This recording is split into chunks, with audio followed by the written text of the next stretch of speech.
Alors, merci beaucoup de vous prêter à l'exercice et comme on voit, on respecte le 2 mètres, hein, il faut le dire tout de suite. Vous êtes au bout de ma perche et c'est comme un bâton de hockey d'un des joueurs du Canadien qui mesure 6 pieds, là. Fait qu'il ne devrait pas y avoir de problème. On est en règle, on peut faire l'entrevue. Alors donc, dans un premier temps, on va parler avec Madame Geneviève Manceau.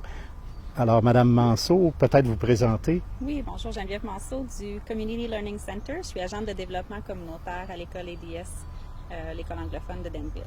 D'accord. Et Madame? Caroline Paillard, moi je suis directrice générale de la Maison des familles, Famille Action. D'accord. Alors donc, on parle de trousse réconfort. Est-ce que quelqu'un peut m'expliquer d'où ça vient cette idée-là et ça fait référence à quoi? Est-ce que ça fait référence à un besoin au niveau de la MRC, en lien évidemment avec la COVID, sûrement, quelque chose comme ça? Pouvez-vous nous expliquer ou nous préciser qui va... qu'est-ce que c'est au juste? En fait, le projet des trousses réconfort, on a copié un peu l'idée, là, je ne vous le cacherai pas. Ce genre de projet-là a émergé un peu partout sur le territoire, entre autres dans le Val des... la MRC du Val-Saint-François, pardon. Et on a été emballé ici dans la MRC des Sources quand on a entendu parler de ce projet-là et on a décidé de copier l'idée, mais en même temps de la moduler un petit peu selon les réalités de notre territoire. Donc l'objectif, comme ça le dit dans le nom, Trousse Réconfort, c'est d'apporter un peu de réconfort aux familles de notre MRC. Pour ce faire, on monte une trousse qui contient plusieurs items et en fait, c'est un besoin qui avait émergé. On entendait nos familles nous nommer que c'était pas une situation facile, être à la maison, parfois continuer le travail en forme télétravail, avec les enfants qui étaient à la maison également. Donc, le parent devenait très sollicité, donc ça devenait difficile, d'où l'idée d'apporter un petit peu de réconfort à nos familles. Donc, quand on parle de famille, il faut le dire, c'est pour toutes les municipalités qui font partie de la MRC des Sources, c'est bien ça? Oui, c'est bien ça. Toutes les familles dans la MRC des Sources, oui. Et ce projet-là a été lancé, est-ce que ça fait longtemps? C'est récent? En fait, le projet a été lancé la semaine dernière, donc c'est tout récent. Au départ, on a aimé l'idée qui avait émergé dans le Val-Saint-François. Par la suite, on en a discuté quelques partenaires dans le cadre de tables autres, tout à fait autres. Et il y a vraiment eu un momentum qui s'est créé au niveau des partenaires pour se rassembler autour de ce projet qu'on trouvait assez porteur pour notre MRC. D'accord. Maintenant, du côté de votre organisation, pouvez-vous nous parler un petit peu comment on est entré dans le projet ou comment on s'est joint au projet? Oui, bien, comme Caroline le disait, c'est un projet auquel moi je participe aussi dans la MRC du Val-Saint-François avec par les écoles anglophones de ce côté-là. Donc, c'était comme naturel d'essayer de contribuer au projet ici. Puis c'est offert aux familles anglophones et francophones. Les trousses vont être adaptées en anglais ou en français. Les ressources, les livres, tout ça vont être dans la langue de la personne qui la demande. Et Madame Paillard, est-ce qu'il y a plusieurs partenaires qui se sont embarqués dans l'aventure? Oui, tout à fait. Assez rapidement, en fait, c'est ça, il y a assez rapidement le CLC qui était déjà présent dans le Val, la Maison des familles, pour qui c'était tout naturel parce qu'on est déjà en lien avec les familles, en fait, avec plusieurs familles dans la MRC. Et par la suite, comme autre partenaire, il y a Cuisine Amitié, parce qu'on veut aussi apporter un peu d'alimentaire dans ces trousses-là. Donc, Cuisine Amitié s'est joint au projet. Par la suite, le projet Pré, qui est le projet en réussite éducative en Estrie. Donc, il nous donne un coup de main au niveau particulièrement des livres. Ils ont une belle expertise là, au niveau de la réussite éducative, donc c'est un partenaire de choix. Nous avons également la CDC qui s'est jointe au projet. Et là, je crois que j'en oublie, Geneviève. Il y a le comité territorial des sources aussi, que le coordonnateur nous donne un coup de main dans tout ça. Le Carrefour Jeunesse Emploi aussi a embarqué dans notre projet. Du côté anglophone, on a aussi Townshippers Association qui vont participer aux trousses anglophones. Puis Literacy in Action aussi vont contribuer là, à ce qu'on fournit aux familles dans les trousses. Maintenant, qui a décidé ou qu'est-ce qu'on a décidé de faire pour confectionner les trousses? Comment on en est venu à une idée pour confectionner les trousses pour rejoindre les familles? Bonne question, mais en fait, notre objectif, c'était d'apporter du réconfort sous toutes ses formes. Donc, on souhaitait, à travers ces trousses-là, qui vont être en fait sous forme de boîtes, là. On appelle ça des trousses, mais ça va être tout va être contenus dans une boîte. Donc, comme on vous le nommait un peu plus tôt, il va y avoir un volet plus alimentaire avec quelques aliments qui vont permettre de faire des recettes. Donc, les recettes seront jointes également. On souhaitait également apporter des jeux, autant extérieurs que jeux de société, pour que les enfants puissent avoir un peu de plaisir, un peu de loisir dans ce temps un petit peu plus difficile.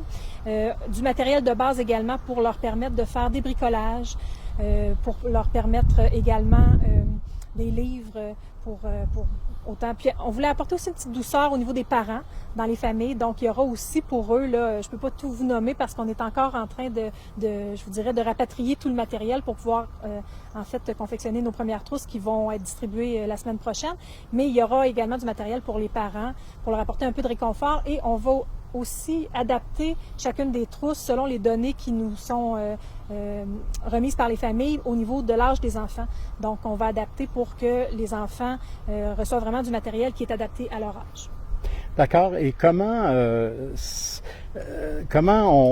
on a décidé de faire cet événement-là à ce moment-ci, puisqu'on a commencé le déconfinement? Est-ce qu'on voit toujours une utilité à cet outil-là?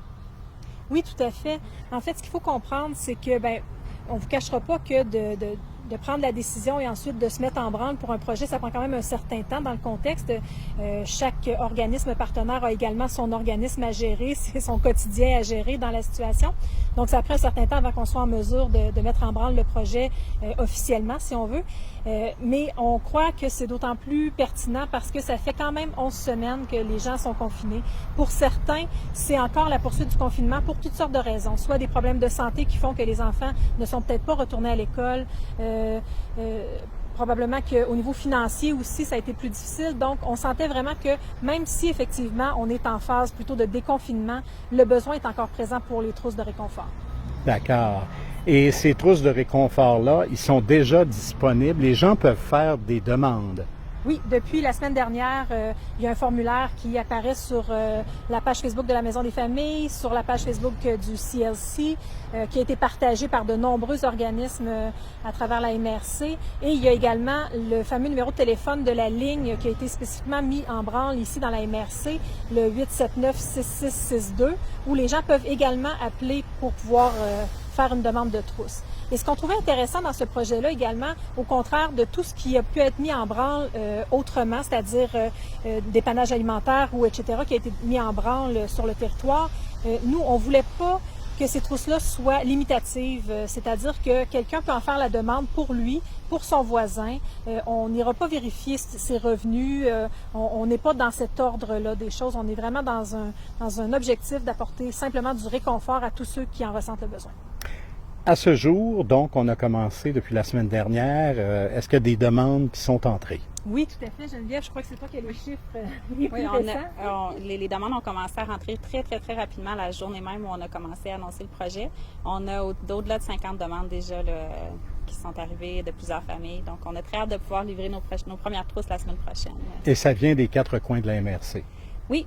Oui, en fait, on a la plus grande population est à Asbestos-Denville. On a beaucoup de demandes à Asbestos et Denville. Donc là, on va essayer d'aller rejoindre les autres municipalités également pour que tout le monde sache que c'est disponible, que c'est offert à eux. Puis que, comme Caroline disait, on peut faire une demande pour nous, mais on peut aussi désigner une autre famille. On peut dire, moi, je trouve que ma sœur, avec ses enfants, là, ça leur ferait du bien, un petit peu de soleil dans leur semaine, ou un voisin. Donc, on peut faire la demande pour quelqu'un d'autre. Seulement à donner l'adresse, c'est tout ce qu'on a besoin, le nombre d'enfants.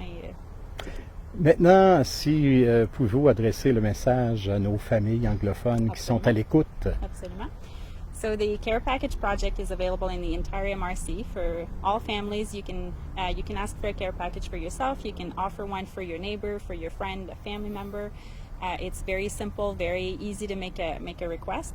The care packages are going to have food, recipes, games, books, toys to play with, ideas for activities that you can do with your family, with your children, and a few little things for the parents as well, just to bring a little cheer, a little comfort, a little light in these times that are a little awkward. And so to make a request, you just go on the CLC's Facebook page, so Richmond, Danville, and Drummondville Community Learning Center. or on the Maison des Familles Facebook page as well, or you can call the 819-879-6662 and you can make a request that way. Can you repeat the number? Yes, 819-879-6662. Alors, félicitations pour l'initiative. Sûrement qu'on voit qu'avec quelques jours où est-ce qu'on a lancé tout ça, il y a déjà passablement de demandes, 50 demandes. Vous attendiez-vous à ce que ça aille aussi rapidement pour les familles qui fassent des demandes? Bien, écoutez, honnêtement, on naviguait un peu dans le néant. On entendait qu'il y avait des besoins. On est agréablement surpris parce qu'effectivement, ça nous confirme qu'il y avait effectivement des besoins. Donc, on s'attendait peut-être pas aussi rapidement à un grand nombre comme ça, mais on est très, très content que les familles aient répondu à l'appel. On va être là pour eux. Ça va nous faire vraiment plaisir la semaine prochaine d'enfin pouvoir leur distribuer ces fameuses trousses réconfort.